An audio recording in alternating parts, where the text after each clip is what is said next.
Olá, você vai ver nesta edição do Câmara Rio Notícias.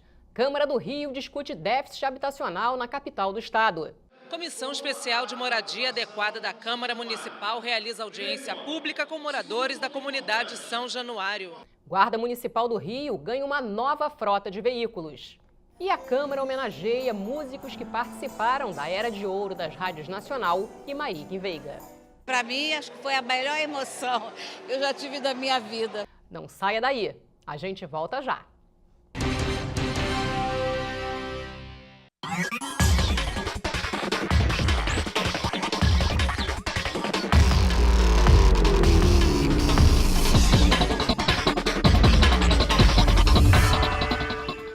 Os temas mais importantes estão no Rio TV Debate. Vereadores e especialistas participam de nossa mesa de discussão. Assista todas as segundas, às 14h, aqui na Rio TV Câmara.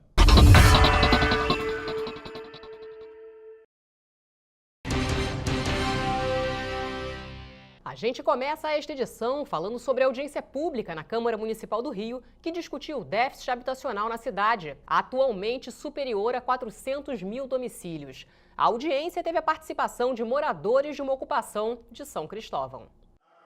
Com a galeria do plenário da Câmara lotada, a Comissão Especial de Moradia Adequada deu início à audiência pública. Moradores da ocupação São Januário, no bairro de São Cristóvão, zona norte da cidade, reivindicaram a regularização fundiária.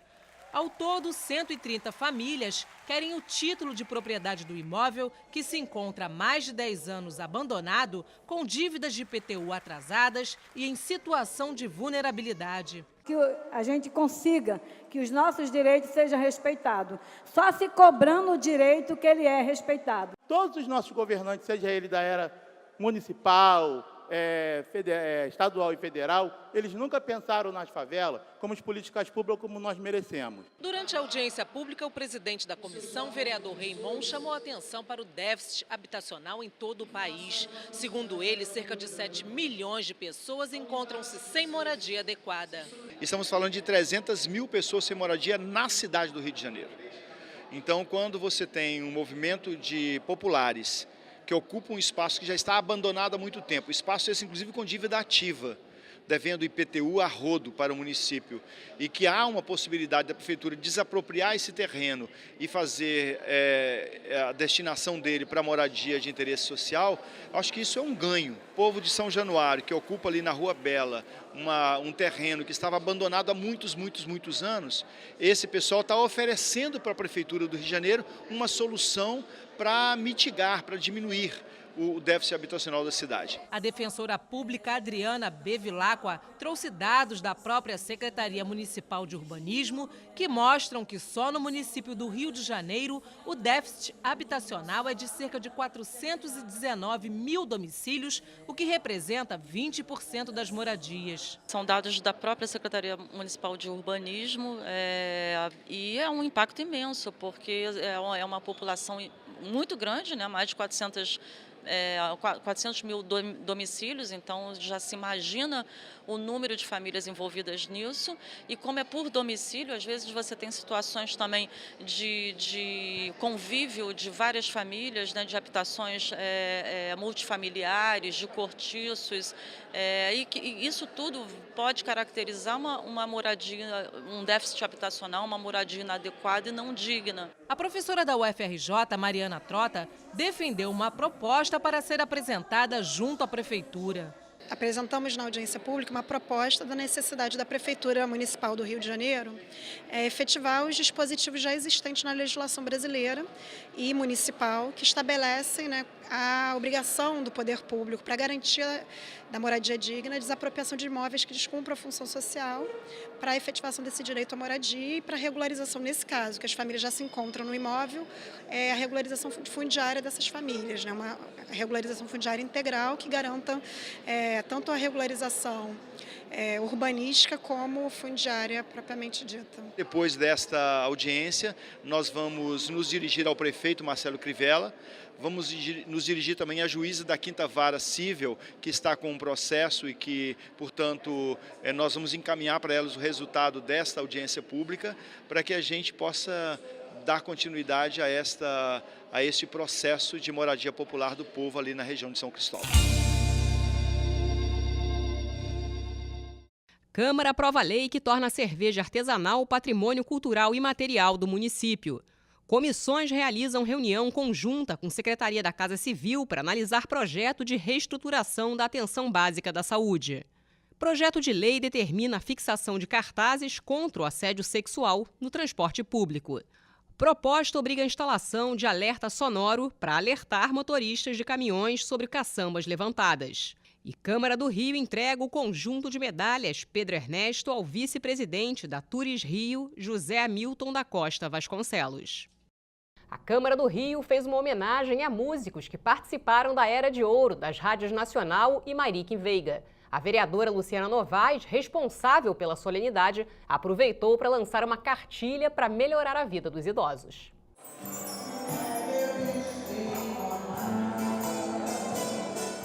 A homenagem foi no Salão Nobre da Câmara de Vereadores. Roberto, Robson, Dilma, Valdair, José, Gilberto e Deise são contemporâneos das rádios Mariquim Veiga e Nacional. Eles até hoje tocam juntos e fazem parte do projeto Leros, Leros e Boleros, resgatando a era do rádio. Para os músicos, a homenagem veio como incentivo e reconhecimento. Eu nem tenho nem palavras para falar, porque foi para mim, acho que foi a melhor emoção que eu já tive da minha vida, sinceramente, foi mesmo. Durante a homenagem aos músicos, a vereadora Luciana Novaes lançou a Cartilha do Idoso. Com uma linguagem simples e fácil, reúne as leis que beneficiam a chamada terceira idade, dá dicas para que os idosos tenham melhor qualidade de vida e telefones úteis para informações e denúncias. Primeiramente, a ideia do lançamento da cartilha é para que cada vez mais os idosos saibam dos seus direitos, né? E eu acho que eles têm que ser, todos os idosos têm que ser valorizados pelos seus trabalhos, porque quanto mais eles forem valorizados, mais entusiasmo, mais vontade de trabalhar, mais vida eles irão ter. Como é que eles conseguem ter essa cartilha aqui? Bem, quem quiser ter acesso à cartilha é só mandar o endereço para a gente, que a gente manda pelo correio para essas pessoas. E eu acho que será muito importante para que cada vez mais os idosos saibam dos seus direitos. Como a festa era para os músicos, claro, não poderia terminar de outra forma.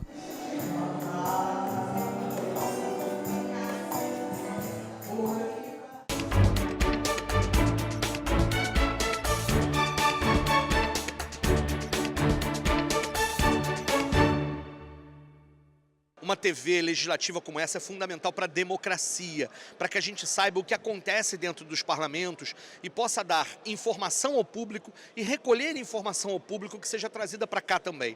A TV Câmara cumpre o seu papel muito bem feito com relação a isso. Tem profissionais absolutamente competentes, que são sempre muito carinhosos conosco, com a gente que é vereador aqui. Então, meu recado para aqueles telespectadores é que bom que vocês estão aí assistindo a gente, é isso mesmo, informação para cobrança, para democracia, para transparência. E para os profissionais, muito obrigado pelo trabalho que vocês fazem, muito obrigado pelo acolhimento que vocês sempre fazem com a gente. Parabéns à TV Câmara, parabéns à democracia.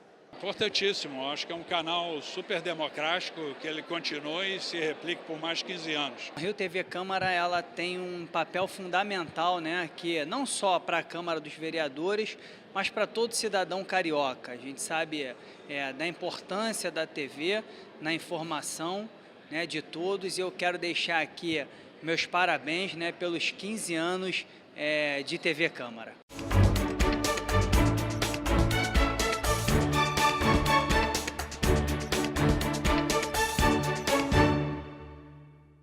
Confira agora as atividades previstas para esta semana no Legislativo Carioca. Dia 13 de novembro, terça-feira, reunião das frentes parlamentares em prol da democratização, aprimoramento e transparência da gestão do Fundeb e em prol da fiscalização do processo de manutenção da infraestrutura das escolas municipais cariocas e da conclusão da climatização integral de seus espaços. Dia 13 de novembro, terça-feira, audiência pública suprapartidária para discutir políticas públicas voltadas para a superação da pobreza na cidade do Rio de Janeiro.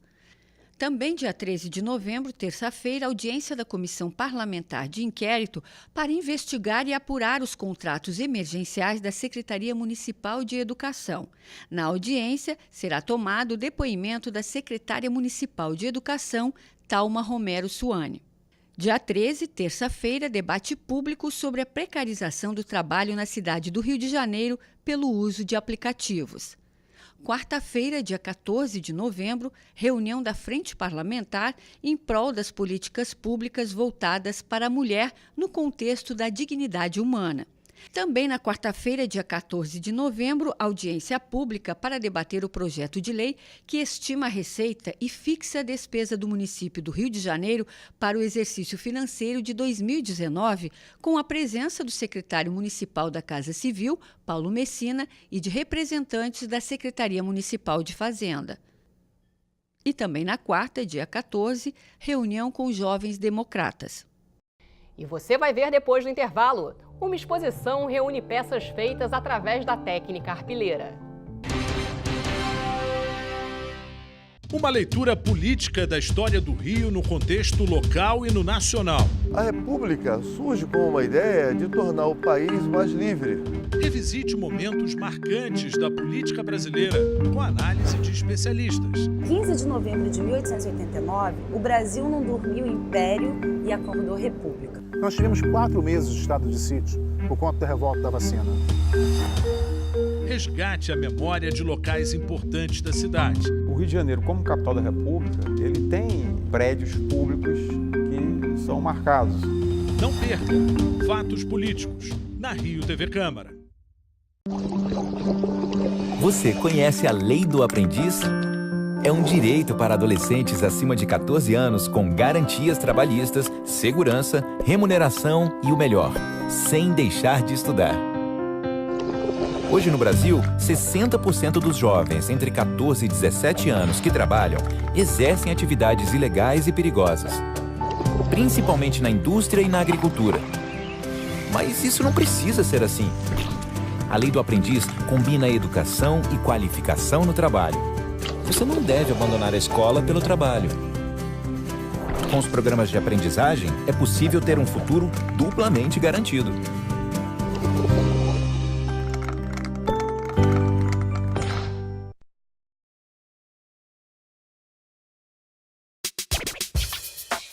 Uma conversa sobre os principais assuntos da cidade. Fique por dentro das opiniões de especialistas e pesquisadores. Rio em Pauta, toda sexta, às 14h. A Guarda Municipal do Rio recebeu nesta segunda-feira uma nova frota de veículos. São ao todo 287 veículos alugados entre carros e motocicletas que somam aos 163 automóveis próprios da Guarda Municipal. A frota tem agora uma nova cor. O azul substitui o bege. Os novos veículos vão ser usados nas operações de patrulhamento em todas as regiões da cidade. O prefeito Marcelo Crivella participou da solenidade e afirmou que a nova frota representa mais segurança para a população carioca. O povo do Rio de Janeiro precisa de mais segurança para as pessoas andarem nas ruas, irem à escola, fazerem o comércio, prestarem serviços, também virem investimentos de fora. O Rio precisa retomar o emprego. A vítima dos seus últimos governantes caiu numa crise. O Rio de Janeiro viveu a pior crise da sua história. Isso precisa ser superado. Segurança, sem sombra de dúvida, é o primeiro passo. Os casos de violência no Rio de Janeiro estão adoecendo a população. Uma das consequências é o transtorno do pânico. Para entender melhor a síndrome do pânico, eu recebo aqui no estúdio o psiquiatra Antônio Egídio Nardi. Muito obrigada pela sua presença, doutor. Obrigado. Primeiramente, não é síndrome, é transtorno, correto?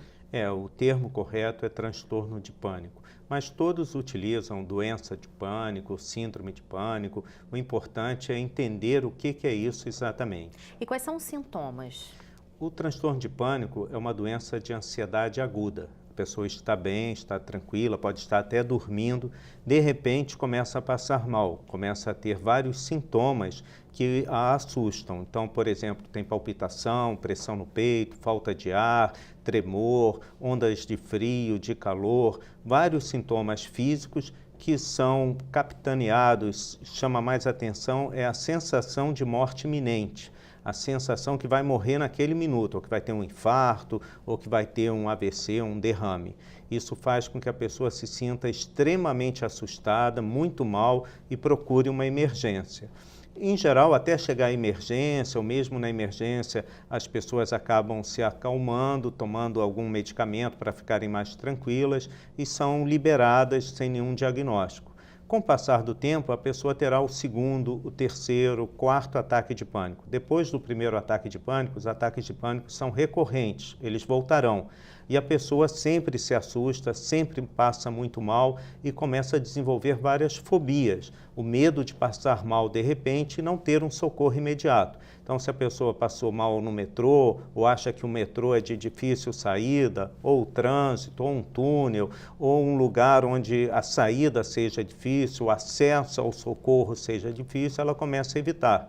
E assim as fobias vão aumentando devido ao medo de passar mal em diferentes situações e não ter um socorro imediato. Então, o paciente com pânico, além de ter as crises de pânico, que são crises de ansiedade aguda, com vários sintomas físicos, vai desenvolvendo fobias e, principalmente, a fobia de ter alguma doença grave. E isso pode gerar até uma certa hipocondria, né? Uma mania de doenças, de remédios, complica muito a vida da pessoa. Então, o paciente que tem transtorno de pânico deve procurar logo tratamento para evitar as complicações. E existem pessoas que têm predisposição para a doença e qual seria o tratamento? Todas as doenças, mentais ou não, parece existir uma certa predisposição. No transtorno de pânico, parece existir a predisposição genética hereditária. Muitos estudos mostram que há um fator genético claro. O fator genético não é determinante, mas ele é necessário para a pessoa desenvolver o transtorno de pânico. E fatores de estresse da vida, os mais variados possíveis, podem funcionar como um gatilho. O tratamento do transtorno de pânico envolve 3 pontos: medicação, psicoterapia e atividade física. A atividade física é tão importante quanto os demais pontos. A atividade física é importante para todo mundo, faz parte da saúde, mas para quem tem transtorno de pânico, a atividade física é muito importante porque ela é um reforço à saúde, é um reforço saber que pode correr, nadar, jogar bola e tem uma saúde física que permite isso. Isso acaba funcionando como um reforço ao pensamento que a pessoa tem uma saúde boa. Agora não tem cura, né, doutor? É só tratamento mesmo. Tem o tratamento e a pessoa fica curada daquele episódio, daquele período. Mas como é uma doença hereditária, tem fatores também emocionais envolvidos, estresse, ela sempre pode voltar. Lá no Instituto de Psiquiatria da UFRJ, nós fizemos um acompanhamento de pessoas que estavam muito bem e que pararam com a orientação médica o tratamento. Após 6 anos de segmento, quase todas já tinham retornado ao tratamento. Mas a boa notícia é que retornaram e ficaram boas de novo, né? Então, a pessoa deve saber o que tem, procurar ajuda, porque sempre tem uma resposta favorável. Muito obrigada pelas informações. Obrigado. Foi muito esclarecedora a entrevista. Muito obrigado. Até a próxima. E eu volto com você, Ingrid. E uma exposição no Centro Cultural da Justiça Federal mostra o trabalho feito por mulheres atingidas por barragens em todo o Brasil. As peças são uma forma de protesto e foram feitas com a técnica arpileira. Retalhos de tecidos, bordados, crochê, costura. A tela é a juta, um tecido de fibra vegetal. O resultado, 21 telas feitas por mulheres atingidas por barragens que usaram a técnica arpileira. A técnica da arpileira surgiu no Chile entre os anos 70 e 90. Lá, as mulheres faziam esses trabalhos para protestar contra as atrocidades da ditadura de Augusto Pinochet. Para fazer as peças, elas usavam tecidos de roupas de parentes desaparecidos durante o regime militar. Mas isso não era apenas uma forma de protesto. A técnica da arpilheira, do arpilheirismo, ela nasce no Chile na década de 70, onde aquelas mulheres elas faziam costuras, né, em tecido de juta, né, costurando histórias dos mortos e desaparecidos pela ditadura do Pinochet naquela época. E elas costuravam entre os panos cartas, colocavam cartas, né, que o regime não permitia a liberdade de expressão, então elas costuravam cartas, colocavam por dentro das costuras, essas telas iam para outros países, né, elas doavam ou vendiam essas telas para outros países da América Latina, para a Europa, e dessa forma faziam a denúncia da violação que estava acontecendo, das violências que estava acontecendo naquele país naquela época. As mulheres do movimento dos atingidos por barragens resgataram a técnica. E o motivo é denunciar de forma artística as violações ambientais, sociais e culturais provocadas pela construção das usinas hidrelétricas. É possível ver esse descontentamento nas telas. As imagens representam uma realidade que atinge mais de 1 milhão de famílias em todo o Brasil. Essa colombiana diz que já conhece esse tipo de trabalho. Segundo ela, na Colômbia, as mulheres usam essa técnica para recordar seus mortos. Me parece impresionante, me gustou muito e entramos na exposição, porque em Colômbia também há processos de resistência tejiendo as mulheres. E me parece muito importante que las hayan utilizado os tejidos como comunicação para contar afuera o que estava passando. Débora é monitora da exposição. Ela mora em Cachoeiras de Macacu e convive com o medo de ter que deixar a região onde deverá ser construída uma barragem. Meu bairro fica bem dentro, né, dessa região onde tem o projeto, né, de construção de barragem no Rio Guapiaçu. Qual é o sentimento que você tem, né, nesse momento assim, dessa ameaça? Olha, não é muito bom, porque particularmente eu não queria sair da minha região. O problema das famílias atingidas por barragens rendeu até um documentário que conta a história de 10 mulheres que passaram pelo problema em 5 regiões do Brasil. E é por sermos coletivo que na luta triunfaremos. Alexânia, curadora da mostra, sabe muito bem o que é conviver com essa realidade. Teve que deixar a casa onde morava para dar lugar a uma hidrelétrica.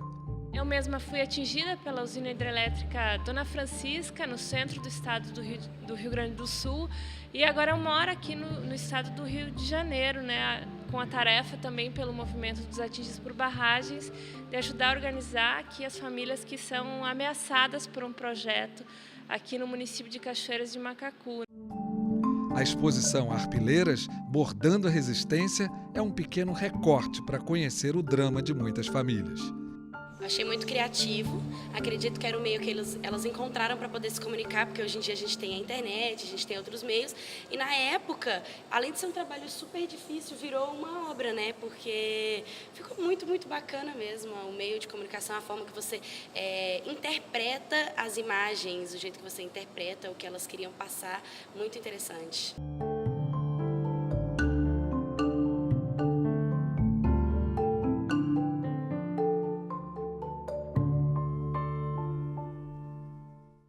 E o Câmara Rio Notícias fica por aqui. Obrigada pela companhia. Amanhã a gente se vê. Rio TV Câmara, 15 anos no ar.